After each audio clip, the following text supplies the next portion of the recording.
The Forest of Adrimon is the second game in the HEXPLORE series. You already know that I love the Valley of the Dead King. I discussed that in another video. So, would it be any surprise to learn that I also love the Forest of Adrimon? It's true, I do, and I'm going to tell you why. The Forest of Adrimon uses the same basic system that's found in the Valley of the Dead King, but adds just enough new stuff and new twists and new rules and new mechanics and changes things just a slight bit to make it feel fresh and new.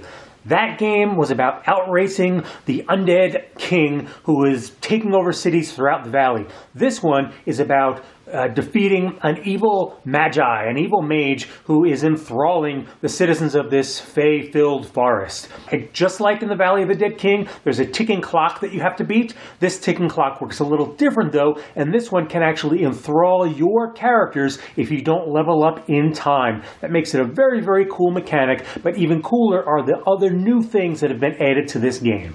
The initial basics still work the same. First, you choose a character role, similar to a character class in role-playing games like Dungeons & Dragons. You choose a character race, you pair them up, you combine the stats, and that's how you make your character. It's nice and easy. You can also use things called aspects, which come in the hero chest and in the fourth game in the series, the domain of Mirza Nakta, as well as traits, which come in the expansions, but those two things are optional. That's how you create your character. Once your character is created, you wander around the board chasing quests where you're going to land on a certain spot. You're going to roll skill checks against your skills to see if you successfully accomplish that quest, and if you do, you're going to gain rewards from that. You're also going to have random encounters as you're out there. These are going to be monsters that you fight, natural events that happen, magical events that happen, and things like that, all in quest to get power-ups. And as you get power-ups, you're building yourself up to get more powerful so that you can eventually defeat Adrimon. Again, all very similar to the Valley of the Dead King,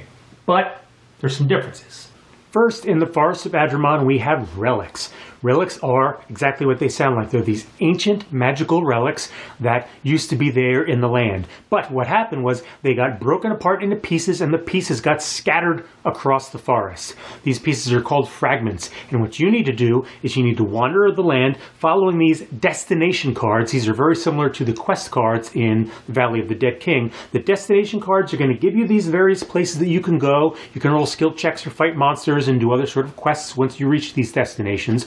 And if successful, you will uncover a fragment. The fragments are going to be selected at random, but once you get enough fragments, you can get all the fragments from one of these relics, bring the relic back to the magical battle site where it was first broken apart into pieces, and reforge the relic. And this is very cool because the relics give your characters huge upgrades and powers, plus they're specifically designed to be able to fight Adrimon. So if you have relics that you've managed to put back together before the big final boss fight, you're going to have a much better chance of defeating her, because each one of these 6 relics in the game can nullify or significantly negate one of her big powers. In the Valley of the Dead King slowly built up his power by wandering from city to city to city and taking them over with his undead hordes. Once he took over all the cities, he would come after you, and that's how you had your climactic final battle. In the Forest of Adrimon, instead, Adrimon stays here in her magic Acropolis. This is a sort of her city where she just stays bunkered down. She's not wandering the land. Instead, what she's doing is she's sending her magical powers out, and she's enthralling the people of this forest. This all gets tracked on the Fate Tracker. The Fate Tracker ticks up every single round. Every round you mark up the Fate Tracker, and it slowly rises and rises and rises and rises. Also, certain events in the game, certain quests, can also make it rise even faster. The higher the Fate Tracker gets, the more dangerous she becomes, because once the Fate Tracker is higher than some of your character's abilities or skills, your character can no longer use those skills. Those skills will always automatically fail. Plus, if the Fate Tracker gets to be higher than all of your character's skills, your character gets enthralled by her and is taken out of the game, which means you're in a race against time. You have to get powerful enough so that the Fate Tracker doesn't take you over, and once it starts getting close, you're going to need to go to her so you can face her down and fight her. Just like in the Valley of the Dead King, the map is filled with places to explore and things to do. You'll have yourself boss areas where you can face one of these titanic enemies who have all sorts of horrible powers that can absolutely destroy your group if you go in before you're ready. There are outposts, which function as sort of little safe havens where you can go and you can buy some equipment, you can heal up, you can rest, you can get some upgrades. There are battle sites, which is where you're going to go and you're going to reforge these relics that you can get. There are also enthralled cities. These are actual cities that Adrimon has taken over with her powers. You can go into the enthralled cities, but they're very dangerous. You go in there, and rather than act like a normal populated city, instead you have to sort of sneak in and make rolls to see if you're able to uncover treasure or equipment upgrades and things like that, but doing so always comes at a risk. And of course, as the clock continues to tick down, there's always the danger of these sentinels who will take up residence at the enthralled cities. Sentinels are extremely dangerous servants of Adrimon, and once they take over an enthralled city, they are very difficult to get out. These are big battles, but very rewarding ones. Speaking of battles, combat is largely unchanged in the Forest of Adrimon. You're not going to be doing a lot of rolling dice. These battles aren't very random. Instead, the way it works is you have some set abilities that you can use, including a basic attack, a basic defend, and 2 different masteries, as well as possibly some other abilities. You might have a racial ability and some others that come into play, as well as items that you might have. But you, at the beginning of each turn, you choose what your characters are going to do. You then roll a die to see what power the monster is going to use against you. You do some math, you add it up, you resolve everything all at once, and that is how a game turn goes. Then you rinse and you repeat. You can change your tactics from turn to turn if you need to in order to heal characters or power up characters or use an item in the midst of combat. But again, you're not getting down on a tactical board and mapping out strategies in that way. It's not as intense as something like Gloomhaven or Mage Knight. This is a pretty straightforward system that does have some good tactical options. It does have some strategizing that goes on in it, but it's not a random thing. It's not a lengthy combat. You're not going to be sitting down and doing half-hour-long battles. Some people aren't going to like that. Some people are they're going to want that more meaty battle system. Me, personally, I like the idea that battles are pretty straightforward. Choose your powers, resolve the results, rinse, repeat, and you're done. Because the focus, for me, is on exploration, on uncovering the mysteries of this world, on uncovering the little stories, and in generating an emergent story as you wander the land. And that really is the joy of the HEXPLORE games. It's the emergent storytelling. So what the heck do I mean by emergent storytelling? Well, in the Forest of Adrimon, you're not following a linear path. There's not a set way through the game. You get to wander in any direction that you want. You can go in whatever direction you want. You can explore things in the order that you want to. Plus, quests are randomly generated. Destinations are all being drawn from a deck. Even the relics that you find, there are 6 relics in the game in all. More if you add expansion content, but you never know what relics are going to be in the game because there's only going to be ever 4 in play at once. And the destinations where you're going to find the fragments of those relics are going to be randomly generated. So you never really know what you're going to be doing in this game, and you might tackle things in any sort of order that you want. You might decide in one game that you want to go and defeat a bunch of the bosses in order to power up. In another game, you might decide that quests are the way to go. In other games, you might want to go to the Fey Realm and power up by bringing bits of nature's essence to this Fey who guards the Fey Realm and can sell you these high-end magic items that can help you in your fight. The point is, your story is going to be a little different every time. You're going to have these ups and downs in your narrative because this is a sandbox adventure. Every game is going to be a little bit different, and that's what's so exciting to me about it. It's not just simply playing the same game over and over again. A narrative always emerges after you've done your adventuring, and that's a lot of fun. Game turns follow a fairly straightforward sequence of events. First, you're going to decide to move. You can either move cautiously, or you can move normally, or you can even move recklessly. And in either case, you're going to roll some of these dice and check these against your skills here. Your navigate skill dictates whether or not you stay on course, or if you wander off course a little bit and end up somewhere where you don't intend. Explore indicates whether or not you find some goodies along the way, such as gold or magical essence. And survival dictates whether or not you're able to forage food on your travels, or if you need to consume some of your rations that you have on hand. In the next phase, you're either going to have an event or a circumstance. Events take place when you land on special locations, such as enthralled cities, wayposts, and battle sites. These are special locations that each have special rules that are outlined on these mats. Circumstances are where the circumstances deck comes into play. These are random encounters, random events, and random things that happen while you're out in the wilderness. Finally, in the last phase of each game turn is Adrimon. This is where the fate tracker ticks up a little bit and she grows a little bit more powerful. This is quick and easy to resolve. Unlike the Valley of the Dead King, there's no movement involved with this. She just gets a little more powerful, and that's that. During the event phase, this is when you might be facing boss creatures.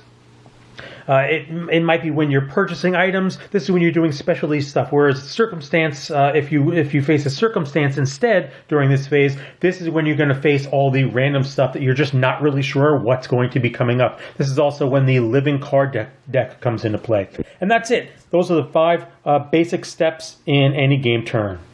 Each game in the HEXPLORE series does get a little more complex, and the Forest of Adrimon holds to that. It adds new rules, new systems, new things on top of the foundation that was laid in the Valley of the Dead King, so this game is a little more heavy to get into. However, if you've already played the Valley of the Dead King, which is not necessary incidentally, each game in this series is a standalone game, but if you've already played the Valley of the Dead King, you'll find the Forest of Adrimon a little easier to get into. Easier, but also more exciting in a lot of ways, because there are more things to do, there are more things to track, and everything is just different enough so that the experience feels fresh. As you move on to the next games in the system, and there's 2 more beyond this and a 5th one that's going to be coming up sometime next year, they add even more stuff and more stuff and more stuff. And yet, and this is so fantastic, a lot of the systems in various games, most specifically the character roles / classes and character races, are you can combine them between the games. You can take characters from one game, use them in another game. That's absolutely fantastic. It means once you start building up a collection of the various standalone games in this game system, you can start using them together in new and fun and interesting ways in order to keep it fresh for yourself. Now, of course, there are expansions, because you just don't put out a board game these days without there being expansions, especially not one like this, one that is so rooted in RPG inspiration.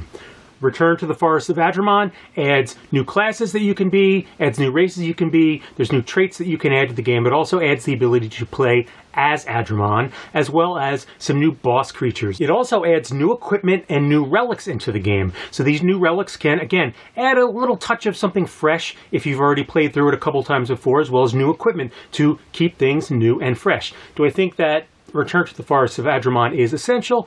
No, I don't. If you're on a budget, you don't need to spend the $30 to $40 that this will cost you. However, if you enjoy the game a lot and you want to add more to it, this is a great way to do that. Plus, the roles and races that are in here are excellent for solo play. They're a little more powerful than the standard ones, so if you're playing these games solo as opposed to cooperatively with a group, this is a great way to make your experience a little more fun, flexible, and easier.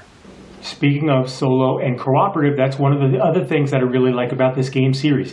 I initially purchased it specifically to play as solo games. These are great solo adventures. It's kind of having like a little RPG campaign, a sandbox campaign in a box that you can play through on your own and in just one sitting, which is pretty great. This is not the sort of game where you're going to take 10, 12, 15, 20 hours in order to play through a campaign, or like something like Gloomhaven where you're literally talking about dozens of hours to get through it. You can do a game in as little as 2 hours or so, sometimes at the most about 4 hours, playing through by yourself. So you can sit down in one afternoon and play through an entire storyline. However, what's also great is that you can play with up to 6 players, 7 if you're going to have one of them play as the villain.